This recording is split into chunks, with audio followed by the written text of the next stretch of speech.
اللہ کے پیغمبر نے کیا فرمایا؟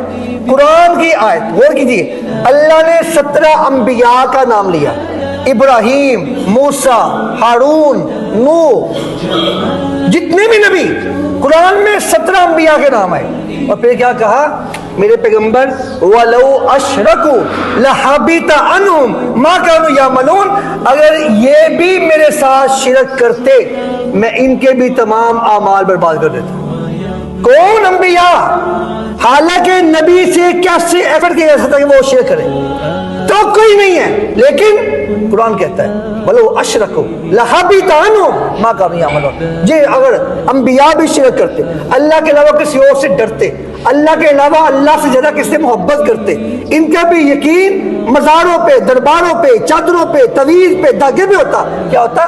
میں ان کے اعمال برباد کر دیتا۔ تو قرآن کہہ رہا ہے، قرآن کہہ رہا ہے، تو بتائیں ہماری کہاں گئی تمام ریاستیں اور یہ باتیں اور تہجدیں اور قیام اللیل اور روزے، اگر ہم نے اللہ کے ساتھ شرک کرنا نہیں چھوڑا؟